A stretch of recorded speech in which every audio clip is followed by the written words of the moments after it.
Hi guys, welcome back to another video. So today we're looking at a video about a woman named Sarah that wants to explain fat bias, and also sorry about the background like gaming scenes for when I talk because my graphics card can't really handle the like Oculus games, like virtual reality games, and my recording software at the same time.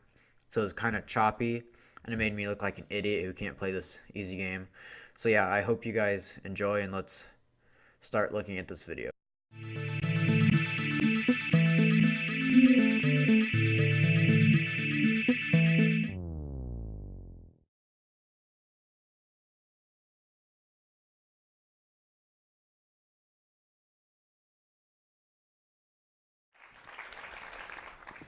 When I first appeared on stage, what was your perception of me?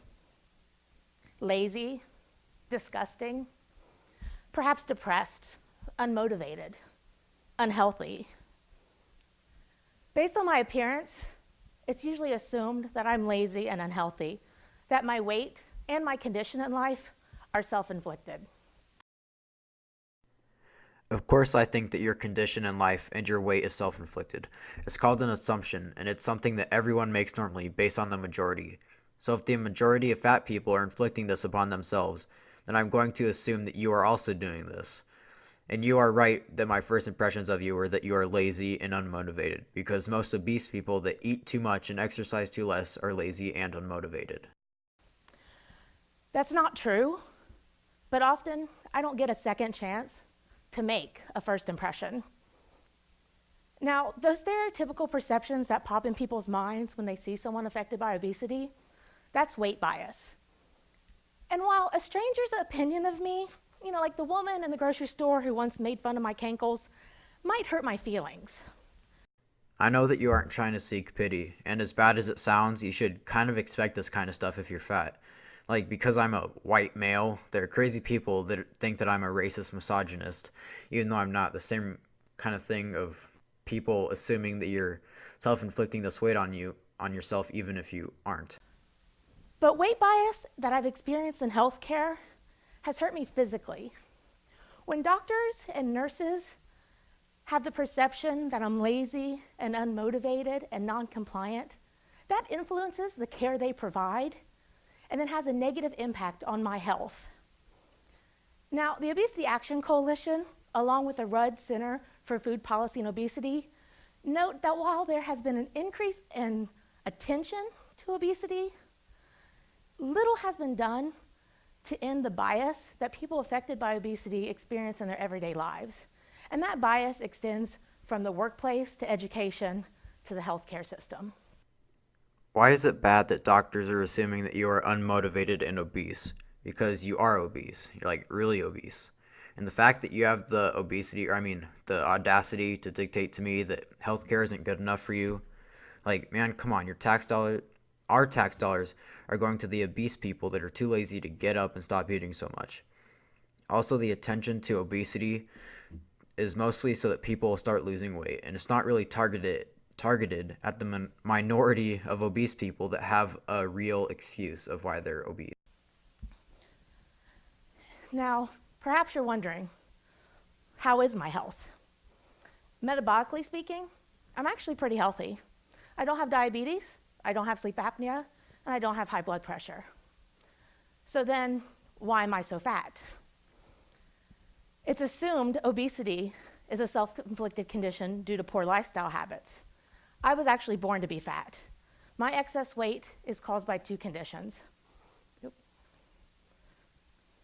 The first one is lipedema. Lipedema is the abnormal accumulation of adipose tissue, fat. And this adipose tissue accumulates in the legs, hips, thighs, sometimes upper arms. It's a congenital condition that actually affects 11% of women, but it's usually mistaken for obesity and goes undiagnosed. Lipedema occurs in stages,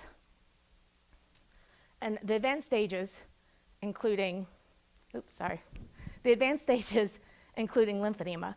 Basically, the lipedema fat begins to crush the lymphatic system. Now, lymphedema is the abnormal accumulation of lymph fluid. Signs of lipedema are actually evident in pictures of me as a child. Yet I wasn't diagnosed until I was in my 20s, and by that time my weight had soared to over 500 pounds. Had I been diagnosed at an earlier age, I could have gotten treatment sooner. Had my doctors not been engaging in weight bias my entire childhood, I might be telling a very different story today, or I might not be here at all. Okay, I did some research on both of these conditions, and I kind of feel sorry for her because everyone in the comments is saying she's just full of excuses. But when you have both of these conditions, you can't just burn off all that fat by exercising because it doesn't go away from exercise, and eating also is not going to help because it doesn't go away. So it's not her fault at all that this is happening to her. And she kind of has a point with this healthcare thing because it should be helping people like her because she didn't get help when she needed it. So obviously it needs to help her. So people in the comments are it's kind of making me mad because they obviously didn't do any they didn't even look up the conditions that she has to even see what the heck they were. So yeah, so she does have a point. The healthcare should be helping these people a little bit more. Right? Obesity is defined as a body mass index greater than 30. And despite my obesity being due to lipedema and lymphedema, I am and will forever be categorized as having obesity. Now, before I go any further, there's a lot of debate about whether or not obesity is a disease or due to poor lifestyle choices. So for the most part, obesity is due to poor life choices. So, yeah. Whether or not, I could give a whole speech on that, but there are facts that are not debatable and that impact everyone. Obesity is an epidemic that affects 1/3 of American adults. Obesity accounts for 21% of overall US healthcare expenditures. Businesses lose $4.3 billion every year in obesity-related absenteeism. And despite all the money being spent fighting the war on obesity, obesity rates continue to rise. So why is this happening? I believe it's in part due to the fact that society and healthcare providers are blinded by bias. Instead of judging us, help us.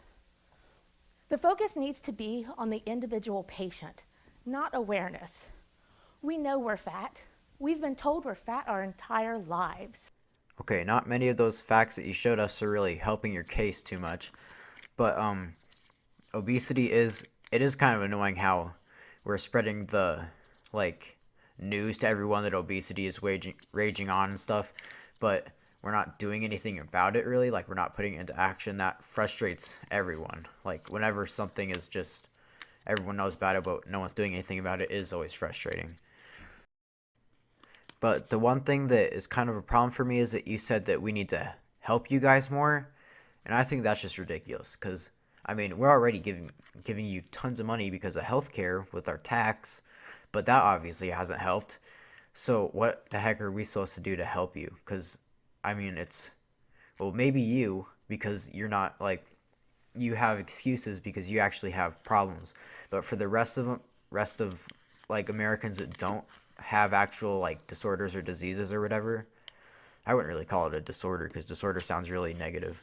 But yeah, it just doesn't kind of click in my head, I guess. I don't know why we would help those people anymore that we already are because we're already giving them money and we can't really do much else for them. Like I can't help someone with that if they're actually are obese from being uncompliant. The focus needs to be on the individual patient, not awareness. We know we're fat. We've been told we're fat our entire lives. Do something to help us improve our health. 15 years ago, April, the year 2000, I went to the doctor seeking help for my legs. As you can see, they were abnormally large and they leaked lymph fluid. I was scared. I nearly lost my mobility and was housebound, almost housebound. The doctor told me the problem was just my weight. She knew the problem was just my weight, yet she didn't know how much I weighed. The scale in her office didn't have a high enough capacity to weigh me. Yeah, I still don't know how we're supposed to help you. And that thing with your legs, I don't really know why you brought that up. Like, I'm sorry for it, but I don't know why you brought it up. And also, like, for trying to diagnose you without knowing your actual precise weight is like, there obviously can be a problem with that and something that we can fix, I guess, like by getting some better scales in them in those rooms. But I mean, it's kind of ridiculous, like that you are upset that you're he or she did. I think it was she that did this.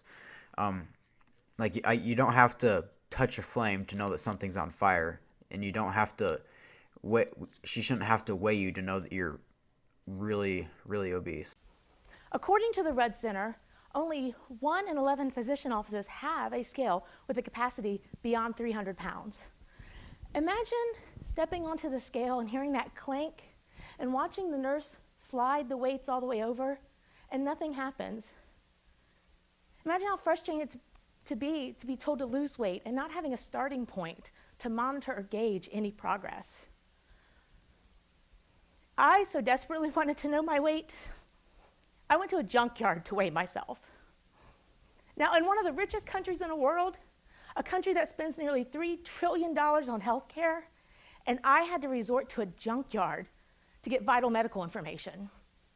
I mean, come on, like they shouldn't, like for the majority of people, they're not going to need a scale that goes over 300 pounds. But like I kind of see where you're going, but they shouldn't need one of those in every nurse's office or hospital or whatever, because like they don't have one of those crazy spine surgery or brain surgery machines in every single stinking hospital or nurse office or whatever. They don't. It's unnecessary, and I think that it's not just the doctor's fault, because I mean obviously they could have done things to prevent this, but you could have also done a little bit of research, like looked up why do the bottoms of my legs hurt so much and why are they so fat? Because when I did that, I found one of the exact conditions that you have, and you could have gone to the doctors and say, I think I have this, shown them the symptoms that you have and how they're connected with that, and then maybe they would have actually like known it sooner and could have gotten you help. So it's not just their fault. It's not your fault, but it's not their fault either. So you shouldn't be blaming the healthcare system for your why you're so obese now and why it wasn't prevented earlier on. Okay guys, that's probably going to be the end of the video because it's already like 12 minutes and 40 something seconds long. So I'll probably make a part 2. And yeah, I'll see you guys in the next video, and thanks for watching.